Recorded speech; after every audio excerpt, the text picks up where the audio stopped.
Hello, I'm Keith UAPC, and I'm bringing you a Pro Dota commentary of Game 2 of a best of 3 series between LGD versus SX played in the VSEL. And I repeat, this is Game 2. I am going to spoil Game 1, so if you haven't watched Game 1, go watch Game 1. I could just not spoil it, but I really have to say that it was a stomp. SX were just outpicked hardcore, and they were just owned, and it's hard to come back from a match after you've just been completely dying. Your morale's probably down, but I think they just need to take a step back and say, look, we were outpicked. We just need better heroes. We can win this. It's not so much that we were outplayed, we were just outpicked. We can do this, guys. That's, I think, the sort of mindset they need, but more importantly, they need to not get outpicked. Poor guys.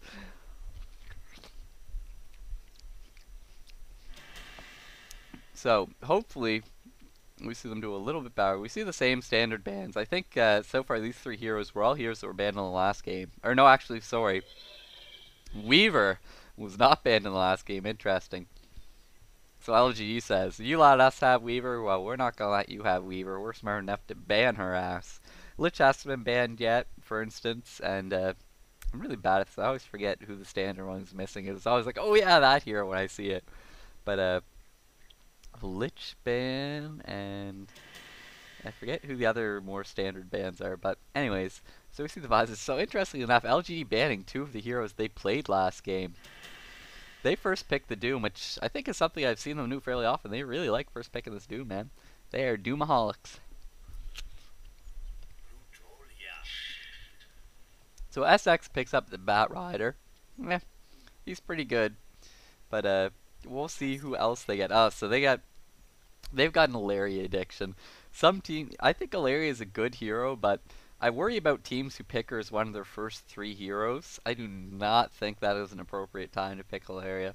I think there are more important priorities. Interesting that LGD opts for the early Rylai. I do love Rylai with Doombringer, because Doombringer really has a lot of mana issues, and Clockwork too.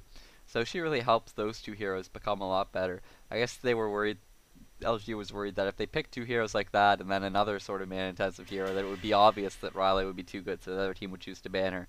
They banned Syllabear, which is sort of interesting just because I probably wouldn't have banned him because last game SX had a Syllabear and they played him absolutely terribly, so I would almost just be happy to let them play the hero that they just played so terribly as. It's like, wait, that's how you play Syllabear? Well, you're terrible with him, so you can go ahead and play him again. We are very confident against the same Syllabear you played last game. Actually banning Storm, which is a bit interesting since they have a Doom on their team. I'm not sure they so somewhat interesting bans here. So LGD picks up the Morphling, and that probably would have been a better ban choice for XS than some of the other heroes they banned. Letting SMJ play the Morphling may come back to bite them in the ass. We'll see if they can counter the Morphling or not. It's not an easy thing to do.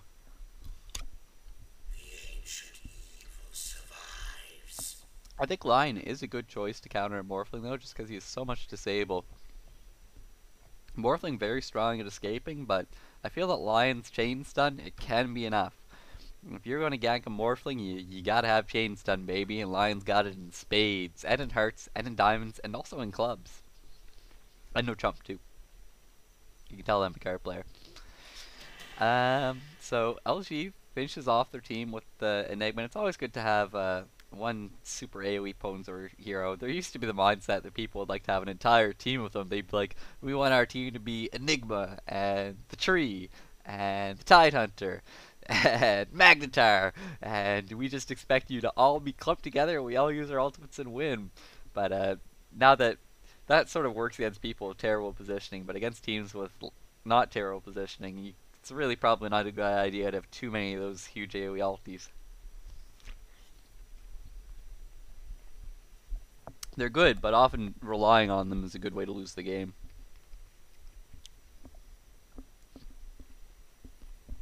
I'm just waiting on SX now to round out their team with a final hero. I'm interested to see if they'll solo mid with the Lion. The Medusa. So I hope they're tri-laning the Medusa, solo midding the Lion, and soloing the Bat Rider in the difficult lane. Or even the close lane if they want to. Either or. So I think that Sentinel did not get outpicked this time. I'll go through the players. I introduced last game, but once again, SX, a team you may be unfamiliar with, CX on the Bat Rider, Dot on the Tide Hunter. It's probably some Chinese characters or something that I'm just not reading. Anyways, QLB on the Lion, Pang Z on the Windrunner, Lulu on the Medusa, 830 for LGD on the Scourge, 830 on the Enigma, YOF on the Doom, as is ZSMJ on the Morphling, Schwan on the Clockwork, and Steffi on the Raleigh. So I think that Sentinel's team is a lot better this time. I'm not going to say that they were outpicked, despite the fact that they did give LGD the ZSMJ the Morphling, and they also had the Clockwork. They have on their team the Bat Rider, who's very strong, the Lion, who I like to counter the Morphling, I think, as well as the Medusa to sort of be their late game carry battle against that SMJ. The real question is their Lulu as a carry player enough to play against this Morphling? Because I think that Medusa as a hero can compete with Morphling as a hero in terms of late game carries. It'll be interesting if Lulu as a player can compete with ZSMJ as a player. And I'm skeptical since I do not know this team, but hopefully they impress me. That's what I like about watching a game between a team I know and a team I don't know, is hopefully the team you don't know impresses you and you find some good new players that you like. But if they don't, worst case scenario, you get to watch the team that you do like and know totally own them, which is kind of fun. So it's win-win. At least that's my opinion. So we do see Medusa take Fog of War off. Again, I apologize for this not being a game that was saved by an observer, so I do not have access to that additional information, which is a bummer, but oh well. And it really is kind of a hindrance because it's always nice to look at how these new people are farming. So we have Windrunner as a tri-lane support, which I always kind of like her as. It's kind of a novelty thing. You don't see it too often, but we'll see how well she plays it. We did see Windrunner. I'm not sure if it's the same player. I'll have to go back and check later who played their Windrunner last game. She did get off some good shackle shots. And so I think their Windrunner player may be okay, just judging by the shackle shots they had last game. So we'll see how they do. So this Clockwork is solo. He's probably going to have a rough time thing. So is the Bat Rider. So equally miserable lanes for them. Except the difference is Scourge has LGD farming the woods.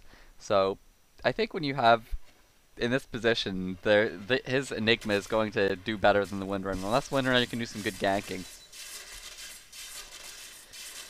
Well, we'll see. She's just doing a bit of harass right now. Couple shots, nothing much. And maybe she's actually transferring top lane, so they're going to make it a dual lane. We'll see if she hangs around or if she roams, or it'll be interesting to see what they do, because maybe they're not confident just letting this Bat Rider face off against this Morphling. They feel that if they just let this Morphling free farm with the Bat Rider, they will lose the game, which could definitely be true. You let the Morphling free farm there, there's a high chance that you will lose the game. But they really should have, if they're making that decision, they really should have made it at the beginning of the game, sent her out there at the very start, or a bit earlier. Right now, the Windrunner is just sort of roaming ineffectively, while, oh, okay, I say that, but a little shackle shot, so she's not being totally ineffective, she's helping this Lion beat the Lucy in lane. Oh no, Bat Rider is here. Oh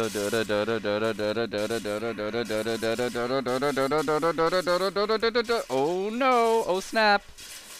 Lucy, great block from the Bat Rider, preventing Doom from going to the trees, but Doom is pretty freaking robust, man.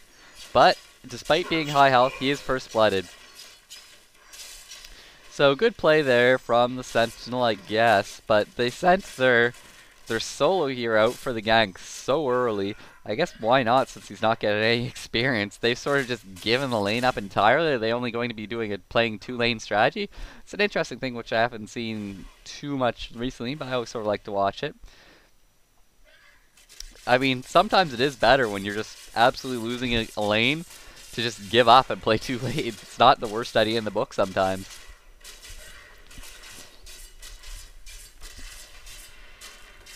But when you do that, you really need to be geared towards the sort of mid-game victory. It's very difficult to win in the late game after initially doing a two-lane strategy, because the farm that you gave up in the earlier game will build up and later, just because it's harder and harder to deal with.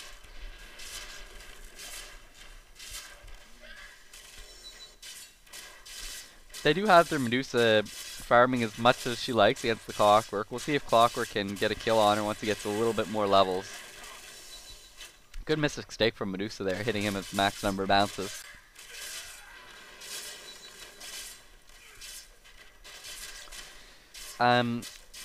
This Lion, I've seen some very strong solo mid Lions. He should be able to do fairly well against this Doom, but one thing to mention is the Doombringer does have Crystal Maiden as one of his supports, so he does have that extra little bit of mana. It always helps you give you an edge in the lane that might otherwise be a bit more difficult. Gives him just a little bit more mana to devour a bit more, to use level death a bit more. This Lion is a very difficult hero to lane against.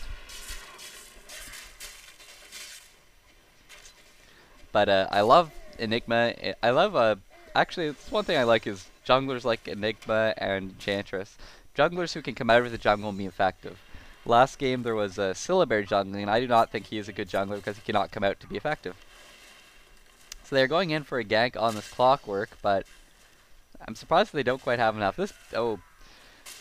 See, they chose for the Rowing Batrider, which initially I thought, yeah, maybe that's an okay, but Batrider really likes his levels, and the thing about roaming is it really puts you behind in levels, so just a level 2 Batrider, now that he's going for ganks as people so much higher level than him, he's just not going to be as effective.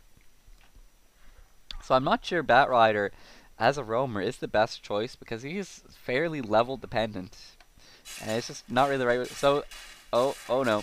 So I sort of missed that, but Doom picks off a Lion is level 5, so the level death did the bonus damage, combined with the stun no doubt from the Crystal Maiden was enough for them to get the kill on the Lion. So that's a big deal, losing their middle lane solo, dying to the enemy middle lane solo. That's a very big deal. It helps Lion get... Lion's a hero that really wants, as a mid solo Lion, it's very important that you get to level 6 before the enemy other hero, because if you do, you can probably get an easy kill on them. But in the opposite situation, Lucy's going to be giving him a lot of trouble. Actually, thankfully, so they're playing, SX playing fairly well. They did what they needed to do. They couldn't just afford to let Lucy gain dominance that lane. They had the supports come in and gank. But the problem they really need to deal with, their top priority problem is this Morphling. They need to do something about the Morphling. I really hope when Lion hits level 6, he ganks the Morphling. And he is level 6 now. I think that Lion needs to gank the Morphling for his team to win this game. And, snap. I missed a Clockwork getting a good hook off on the Medusa, no doubt, so.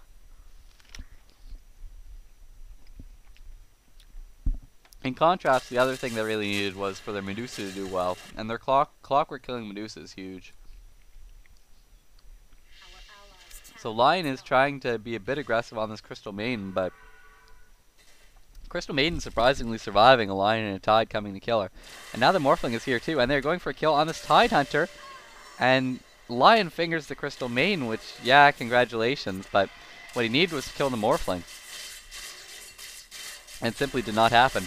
And now the Morphling might kill the Lion. Oh no, oh no. They just gave a double kill to the Morphling. Remember I said they needed to kill the Morphling. I didn't say they needed to give the Morphling a double kill. No, they should not have given the Morphling a double kill. They're in a lot of trouble. So the Medusa is, as a late game carry, she tends to be really late game because she often opts for the Lincolns, and her nuke isn't. Mystic Snake is good, but I like Morphling's waveform better. Morphling, I feel, comes into his own often a bit faster, not a bit, several minutes really faster than Medusa does.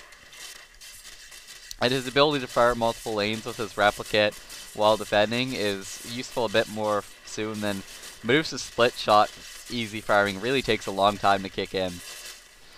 She's just not as good at it as Morphling at farming early on. She's definitely very good at farming late, but early on Morphling often gets ahead of her, I think. So we see a Smoke Troop moving in to gank the Morphling, which I think is a very good choice. And I really hope they kill him, because they sent 3 heroes all the way here, and they got a Lion, whose ultimate is on cooldown, I believe, unfortunately, yes. So here we go. 1 stun. The fire. Waveform out. And so they get the Tide. Or sorry, excuse me, they get the Enigma. But they did not get the Morphling, and that's what I mentioned earlier. Lion fingered the Crystal Maiden, I think he fingered, and that meant his ultimate was on cooldown, so he could not kill the Morphling. So that was, I'm really not impressed by his choice to finger the Crystal Maiden earlier.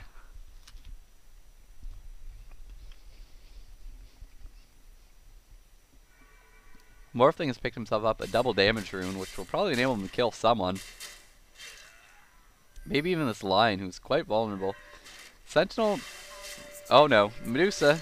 Not Medusa, they need Medusa to not die. They cannot lose, well, they just lost Medusa. Tidehunter, not Tidehunter too. Oh no. Okay, now they're getting the heck out of here, now that Batrider's showed up. And Tidehunter's trying to get a kill on this Riley, who's slow as hell. Riley's movement speed is one of the slowest in the game. Clockwork in some trouble too. But now Morphling is here, and he may kill this Tidehunter. And, oh, unfortunately the Clockwork picks up the kill. The Morphling has a double damage rune active. Oh no, what is that cog, Clockwork? What was that cog? Morphling does have enough for a waveform, and he still has his double damage on. Oh, waveform. I thought that missed, but then he died. I guess it just must have been a right click. Medusa's here, however, Morphling still has a double damage rune, so she needs to be a bit careful. Her Mystic Snake doesn't hit the enemy heroes. So Morphling is 3 kills, 0 deaths, 1 assist, and does just a bit of harassment on the Medusa. So Morphling is a huge problem. Medusa is dying. She is... That's the thing. She needed... The Sentinel team, they really need their Medusa to do better than the Morphling. And the Medusa's 0-2 and the Morphling's 3-0. That's not just the Medusa. I'm not just blaming on her. It's a matter of ganking and being hard to gank. And the Morphling is harder to gank than Medusa. And the ganks against the Morphling have not been effective. Lion tried once and he fingered the Crystal Maiden instead and did not kill the Morphling. Then he tried again, but his ultimate was still on cooldown, so he didn't get it. The gank attempts on Morphling actually ended up giving him kills, which is, that is not a good situation to be in. Oh shit. So the Medusa gets ganked by the Morphling and the Batrider. Morphling has a regen rune. There's a kill I miss way over there. I just want to see if this line does anything. So the Clockwork picked off a kill on the Ilaria. Very easy kill for him, no doubt. Just hooking in, then cogging. And the hero kill count is 5-9, so this isn't as one-sided as the previous game was, but Scourge in excellent position thanks to their Morphling doing so well. And they have a Doom, and I love Doom as a counter to Lion, unless Lion can get some blinking in and cast his spells really quick. Doom is great at shutting down Lion. Because a doomed Lion is not a lion at all, it's like a kitten. It's kind of cute and cuddly. Morphling doing some farming with his waveform. They're going for this tower. There is a Tidehunter here who is level 6. So please, please, for the love of God, let Sentinel win a team fight thanks to Tidehunter's ulti. But they're just not really even here. Clockwork doing some initiation on the Tidehunter. Very aggressive considering that Tidehunter does have his ultimate and he uses it to pick off Clockwork. They do kill the Tidehunter in return, but that's not an even trade. However, the Lion is doomed, like I said, very effective. He goes down. The Morphling is killing the Batrider. Batrider, oh no, Batrider. And Batrider goes down as well. So a shackle shot from the Ilaria, too late. The Medusa farming top lane, and you really want to just sit back and let your Medusa farm, but I do not think that Medusa could afford to AFK farm there. I mean, you really want to, but she simply could not afford to. Her team was behind, they needed her to be there. Sometimes you just can't do the sort of AFK farming you want to do. You need to TP in, and she didn't even have a TP scroll on her actually. So poor play from her. This Enigma, what? Is Enigma just like sup Medusa? Oh, actually that's not Enigma. It's Morphling. I suck. Sometimes I fail at life and don't notice what's the replicate. I was really wondering. I was like, that can't be Enigma, but it's like. If I was playing the game, I would have assumed that it wasn't, but sometimes when I watch the replay, I'm just so used to having the observer vision that lets me see it's a fake, so I assume that anything I see is real, because normally I know if it's an illusion. Anyways. So, Lion is in the woods, getting some Eidolon kills. Let's give a fair bit of gold. Hey, why not fire them up? Actually, they're kind of killing him. He's dying to Eidolons. This is kind of sad. Now, oh no. Eidolons plus Clockwork Hook. We see a Shackle Shot from the Lyra coming in. This Clockwork is being lassoed, however, the Medusa's here to frag him as well. So the Clockwork is in all kinds of trouble. He killed the Lion, which is not really an even trade. I think he lost that one. Well, when you consider that the other team spent a lot of time just converging on the location, it's fairly even. Now we see these three heroes coming in. Ilaria in a lot of danger. She's wind running away, level 7, which means that she's a prime number, so there's nothing Lucifer can do to level death her. And the bottom tower looks like it's going to be pushed. Enigma does have the Remove Basilius, which I love on Enigma because it's a fantastic pushing item and he's a fantastic pushing hero. And that's like combining bread and butter. It just makes sense, man. It just makes sense. This tower is above. So YYF, I think it's the Doom. Yes, it is. The Doom picks off a kill on the tower. So Doom has himself a Vanguard and a Phase Boots. So he is very difficult to kill, and he has his Doom, so he is contributing a lot. Sentinel, if I were in Sentinel's position, how would I win this game? Well, I tell you what I would not do. I would not have Medusa carrying around 0 TP scrolls and just letting towers fall. I think they really need to win a team fight with the Ravage. I think that the Medusa farming is just going to put them further behind. Because they're giving Sentinel more and more gold, they're falling further behind, which is not what they need to do. They need to somehow claw their way back into the game, and just giving up towers like this is not clawing your way back into the game. It's just sort of like giving up, really. I mean, sure, Medusa farm is good, but it's going to take like 30 minutes for her farm to be able to do anything, and they will lose the game long before then.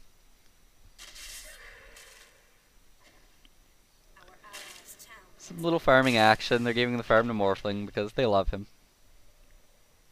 Enigma's like, oh, I'm going to use my creep conversion. Oh, I can't use it on these guys. That sucks.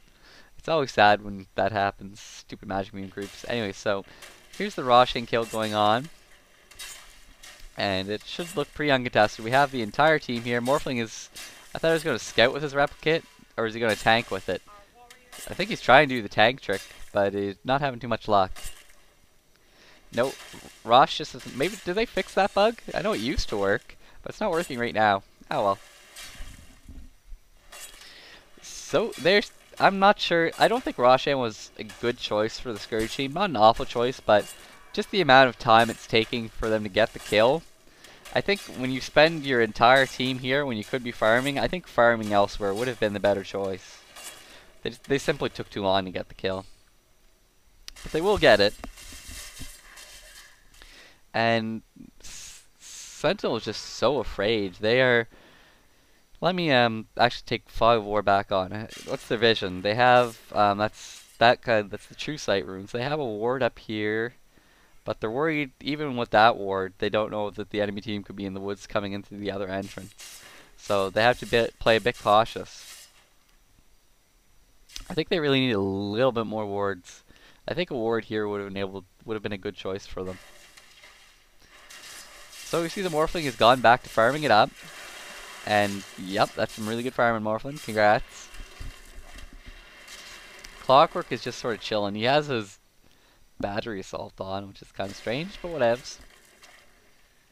So Batrider still does not have Blink Dagger. 17 minutes by now. Either a Blink Dagger, or if you don't have a Blink Dagger, I'd like to see maybe a Vanguard would be nice. But he just has a Bracer and Boots. His farm is... just not happening. In fact, no one on his team I don't think really has any farm. The Ilaria just has the Buckler and Treads. And I do not like Treads on Windrunner. Blech. The Tidehunter doesn't even have boots. Ay, poor Tidehunter. That's the other thing. They spent some gold on the counter warding type of ward, the True Sight ward, which I'm not sure that was the best idea, but okay, so they got a shock shot off on this Lucy, but he is very robust. He has a plate mail even. And Lion even ulted the Lucifer, but it was still not enough. And Lion, meanwhile, is being killed by Clockwork. Medusa is in the back in a bit of danger. The Clockwork is being killed by the Tidehunter. The Morphling shows up a little bit too late, but he may kill the Tidehunter. He does kill the Tide Hunter. And I think that's more or less it. No, the Medusa got slowed, and she's Malefaced by the Enigma, and then Waveform, and Morphling is up to 6-0. Make that 7-0. 7-0. Now we have a... this is a good game.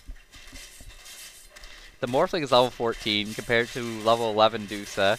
He's 7-0, excuse me, compared to 0-4 Dusa. The Morphling at this point is unstoppable. He has his Doom to back him up with the Doom. I always feel so stupid saying that. Doom to back him up with Doom. Ugh, I wish that... I should just call him Lucy or Lucifer. So this tower is going down and so one-sided. And Morphling actually has a BKB and a Yasha and an Aegis. So that is farm. I mean, Sentinel does not know what farm is. Take a look at Morphling. That is farm, my friends. So I'm a bit disappointed this game wasn't even. I was hoping the other team would redeem themselves. I think they picked okay. I do think that they picked well, but their play was just not there. The Bat Rider choosing Roam at level 2 I think was a mistake. Enigma caught out of position. That's not the end of the world, but I'm a bit unimpressed by. A lot of people hate on 830, but yeah, I think that was a bit poor play by 830. I'm not going to hate on him, but I think that was a poor death. So Morphling is trying to kill this. Oh, Morphling has his Clockwork in here to back him up, and there goes the Lion. So fantastic play by Clockwork counter ganking. One of the things that makes Clockwork so strong is his ability to counter gank. The enemy team goes on the Morphling, but then Clockwork comes out of nowhere, and all of a sudden you're facing not just one of the enemy team's strong carries, but also this Clockwork, who's very powerful as well. Morphling waveforming out of there. He was almost lassoed by the Bat Rider, but he is okay.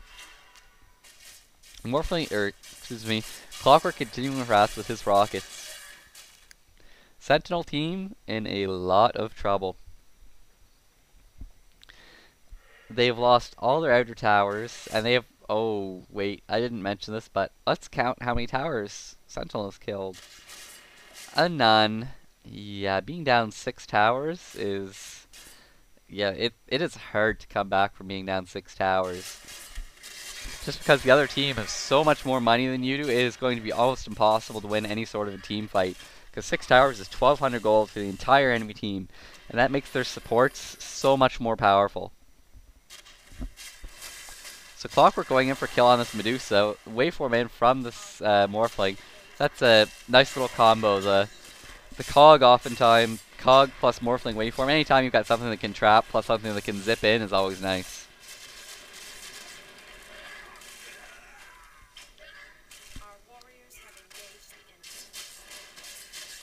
So Bat Rider farming. Not the best choice. He needs to defend his base sooner rather than later. If he loses any more heroes, like, while he's out farming, that's going to be really poor play. So they're pushing 2 lanes, or they're pretending to push 1 lane and pushing another lane. So Bat Rider has come back in. Lion wastes his Impale. Lion is picked off. They're diving all the way to the base towers. Oh, wow, that was strange. Bat Rider lassoed Enigma, and Enigma ulted him, but the lasso won that battle, and it ended up pulling Enigma out of his black hole.